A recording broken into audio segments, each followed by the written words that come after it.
Gênesis 28. Então Isaque chamou Jacó, deu-lhe sua bênção e lhe ordenou: não se case com mulher cananeia. Vá a Padã-Arã, à casa de Betuel, seu avô materno, e case-se com uma das filhas de Labão, irmão de sua mãe. Que o Deus Todo-Poderoso o abençoe, faça-o prolífero e multiplique os seus descendentes para que você se torne uma comunidade de povos. Que ele dê a você e a seus descendentes a bênção de Abraão, para que você tome posse da terra na qual vive como estrangeiro, a terra dada por Deus a Abraão. Então Isaque despediu Jacó, e este foi a Padã-Arã, a Labão, filho do arameu Betuel, irmão de Rebeca, mãe de Jacó, e Esaú. Esaú viu que Isaque havia abençoado a Jacó e o havia mandado a Padã-Arã para escolher ali uma mulher, e que, ao abençoá-lo, dera-lhe a ordem de não se casar com mulher cananeia. Também soube que Jacó obedecera a seu pai e a sua mãe e fora para Padã-Arã. Percebendo então Esaú que seu pai Isaque não aprovava as mulheres cananeias, foi à casa de Ismael e tomou a Maalate, irmã de Nebaiote, filha de Ismael, filho de Abraão, além das outras mulheres que já tinha. Jacó partiu de Berseba e foi para Harã. Chegando a determinado lugar, parou para pernoitar, porque o sol já se havia posto. Tomando uma das pedras dali, usou-a como travesseiro e deitou-se. E teve um sonho, no qual viu uma escada apoiada na terra. O seu topo alcançava os céus, e os anjos de Deus subiam e desciam por ela. Ao lado dele estava o Senhor, que lhe disse: Eu sou o Senhor, o Deus de seu pai Abraão e o Deus de Isaque. Darei a você e a seus descendentes a terra na qual você está deitado. Seus descendentes serão como o pó da terra e se espalharão para o oeste, para o leste, para o norte e para o sul. Todos os povos da terra serão abençoados por meio de você e da sua descendência. Estou com você e cuidarei de você aonde quer que vá, e eu o trarei de volta a esta terra. Não o deixarei enquanto não fizer o que lhe prometi. Quando Jacó acordou do sono, disse: sem dúvida o Senhor está neste lugar, mas eu não sabia. Teve medo e disse: temível é este lugar, não é outro senão a casa de Deus. Esta é a porta dos céus. Na manhã seguinte, Jacó pegou a pedra que tinha usado como travesseiro, colocou-a em pé como coluna e derramou óleo sobre o seu topo. E deu o nome de Betel àquele lugar, embora a cidade anteriormente se chamasse Luz. Então Jacó fez um voto, dizendo: se Deus estiver comigo, cuidar de mim nesta viagem que estou fazendo, prover-me de comida e roupa, e levar-me de volta em segurança à casa de meu pai, então o Senhor será o meu Deus. E esta pedra que hoje coloquei como coluna servirá de santuário de Deus, e de tudo o que me deres, certamente te darei o dízimo. Gênesis 29. Então Jacó seguiu viagem e chegou à Mesopotâmia. Certo dia, olhando ao redor, viu um poço no campo e 3 rebanhos de ovelhas deitadas por perto, pois os rebanhos bebiam daquele poço que era tapado por uma grande pedra. Por isso, quando todos os rebanhos se reuniam ali, os pastores rolavam a pedra da boca do poço e davam água às ovelhas. Depois recolocavam a pedra em seu lugar sobre o poço. Jacó perguntou aos pastores: meus amigos, de onde são vocês? Somos de Harã, responderam. Vocês conhecem Labão, neto de Naor? Perguntou-lhe Jacó. Eles responderam: sim, nós o conhecemos. Então Jacó perguntou: ele vai bem? Sim, vai bem, disseram eles. E ali vem sua filha Raquel com as ovelhas. Disse ele: olhem, o sol ainda vai alto e não é hora de recolher os rebanhos. Deem de beber as ovelhas e levem-nas de volta ao pasto. Mas eles responderam: não podemos enquanto os rebanhos não se agruparem e a pedra não for removida da boca do poço. Só então daremos de beber às ovelhas. Ele ainda estava conversando quando chegou Raquel com as ovelhas de seu pai, pois ela era pastora. Quando Jacó viu Raquel, filha de Labão, irmão de sua mãe, e as ovelhas de Labão, aproximou-se, removeu a pedra da boca do poço e deu de beber às ovelhas de seu tio Labão. Depois, Jacó beijou Raquel e começou a chorar bem alto. Então contou a Raquel que era parente do pai dela e filho de Rebeca, e ela foi correndo contar tudo a seu pai.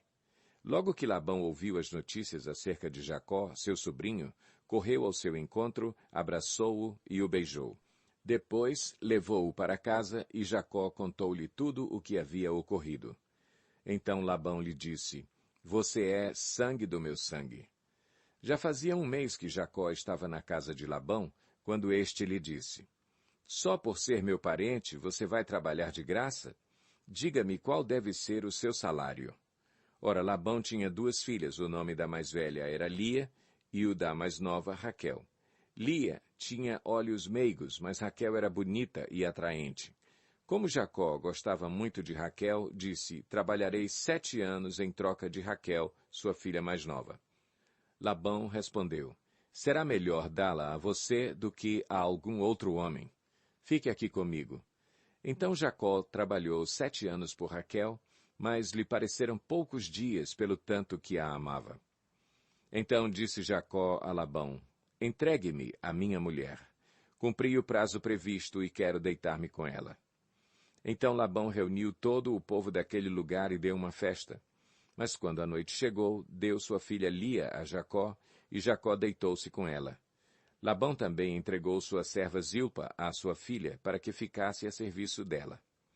Quando chegou a manhã, lá estava Lia. Então Jacó disse a Labão, que foi que você me fez? Eu não trabalhei por Raquel? Por que você me enganou? Labão respondeu, aqui não é costume entregar em casamento a filha mais nova antes da mais velha. Deixe passar esta semana de núpcias e lhe daremos também a mais nova em troca de mais 7 anos de trabalho. Jacó concordou. Passou aquela semana de núpcias com Lia, e Labão lhe deu sua filha Raquel por mulher. Labão deu a Raquel sua serva Bila, para que ficasse a serviço dela. Jacó deitou-se também com Raquel, que era a sua preferida, e trabalhou para Labão outros 7 anos. Quando o Senhor viu que Lia era desprezada, concedeu-lhe filhos, Raquel, porém, era estéril. Lia engravidou, deu à luz um filho, e deu-lhe o nome de Ruben, pois dizia, o Senhor viu a minha infelicidade, agora certamente o meu marido me amará. Lia engravidou de novo, e, quando deu à luz outro filho, disse, porque o Senhor ouviu que sou desprezada, deu-me também este, pelo que o chamou Simeão. De novo engravidou, e, quando deu à luz mais um filho, disse, agora finalmente meu marido se apegará a mim, porque já lhe dei 3 filhos, por isso deu-lhe o nome de Levi. Engravidou ainda outra vez, e, quando deu à luz mais outro filho, disse, desta vez louvarei o Senhor.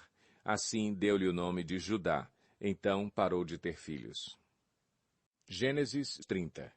Quando Raquel viu que não dava filhos a Jacó, teve inveja de sua irmã. Por isso disse a Jacó, dê-me filhos ou morrerei. Jacó ficou irritado e disse, por acaso estou no lugar de Deus que a impediu de ter filhos? Então ela respondeu, aqui está Bila, minha serva, deite-se com ela, para que tenha filhos em meu lugar, e por meio dela eu também possa formar família. Por isso ela deu a Jacó sua serva Bila por mulher. Ele deitou-se com ela. Bila engravidou e deu-lhe um filho. Então Raquel disse, Deus me fez justiça, ouviu o meu clamor e deu-me um filho. Por isso deu-lhe o nome de Dan. Bila, serva de Raquel, engravidou novamente e deu a Jacó o segundo filho. Então disse Raquel, tive grande luta com minha irmã e venci, pelo que o chamou Naftali. Quando Lia viu que tinha parado de ter filhos, tomou sua serva Zilpa e a deu a Jacó por mulher. Zilpa, serva de Lia, deu a Jacó um filho. Então disse Lia, que grande sorte, por isso o chamou Gade. Zilpa, serva de Lia, deu a Jacó mais um filho. Então Lia exclamou, como sou feliz! As mulheres dirão que sou feliz. Por isso lhe deu o nome de Azer. Durante a colheita do trigo, Ruben saiu ao campo, encontrou algumas mandrágoras e as trouxe a Lia, sua mãe. Então Raquel disse a Lia, dê-me algumas mandrágoras do seu filho. Mas ela respondeu, não lhe foi suficiente tomar de mim o marido? Vai tomar também as mandrágoras que o meu filho trouxe? Então disse Raquel, Jacó se deitará com você esta noite em troca das mandrágoras trazidas pelo seu filho. Quando Jacó chegou do campo naquela tarde, Lia saiu ao seu encontro e lhe disse, hoje você me possuirá, pois eu comprei esse direito com as mandrágoras do meu filho. E naquela noite ele se deitou com ela. Deus ouviu Lia, e ela engravidou e deu a Jacó o 5º filho. Disse Lia, Deus me recompensou por ter dado a minha serva ao meu marido. Por isso deu-lhe o nome de Issacar. Lia engravidou de novo e deu a Jacó o 6º filho. Disse Lia, Deus presenteou-me com uma dádiva preciosa. Agora meu marido me tratará melhor. Afinal, já lhe dei 6 filhos. Por isso deu-lhe o nome de Zebulon. Algum tempo depois, ela deu à luz uma menina a quem chamou Diná. Então Deus lembrou-se de Raquel. Deus ouviu seu clamor e a tornou fértil. Ela engravidou e deu à luz um filho e disse, Deus tirou de mim a minha humilhação. Deu-lhe o nome de José e disse, que o Senhor me acrescente ainda outro filho. Depois que Raquel deu à luz José, Jacó disse a Labão, deixe-me voltar para minha terra natal. Dê-me as minhas mulheres, pelas quais o servi, e os meus filhos, e partirei. Você bem sabe quanto trabalhei para você. Mas Labão lhe disse, se mereço sua consideração, peço-lhe que fique. Por meio de adivinhação, descobri que o Senhor me abençoou por sua causa. E acrescentou, diga o seu salário, e eu lhe pagarei. Jacó lhe respondeu, você sabe quanto trabalhei para você e como os seus rebanhos cresceram sob os meus cuidados. O pouco que você possuía antes da minha chegada aumentou muito, pois o Senhor o abençoou depois que vim para cá. Contudo, quando farei algo em favor da minha própria família?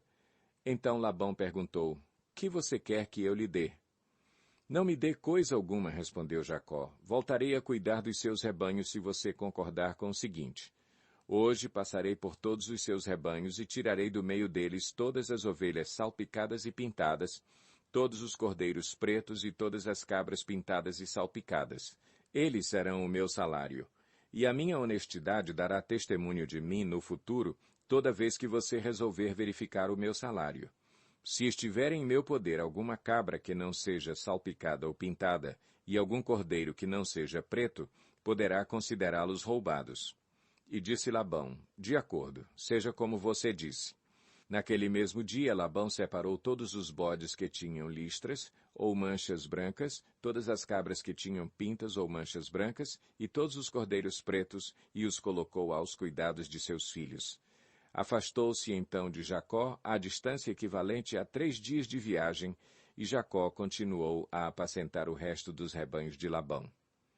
Jacó pegou galhos verdes de estoraque, amendoeira e plátano, e neles fez listras brancas, descascando-os parcialmente e expondo assim a parte branca interna dos galhos. Depois fixou os galhos descascados junto aos bebedouros, na frente dos rebanhos, no lugar onde costumavam beber água.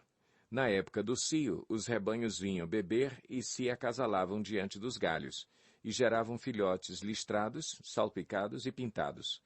Jacó separava os filhotes do rebanho dos demais e fazia com que esses ficassem juntos dos animais listrados e pretos de Labão. Assim foi formando o seu próprio rebanho que separou do de Labão. Toda vez que as fêmeas mais fortes estavam no cio, Jacó colocava os galhos nos bebedouros, em frente dos animais, para que se acasalassem perto dos galhos. Mas, se os animais eram fracos, não os colocava ali. Desse modo, os animais fracos ficavam para Labão e os mais fortes para Jacó. Assim, o homem ficou extremamente rico, tornando-se dono de grandes rebanhos e de servos e servas, camelos e jumentos.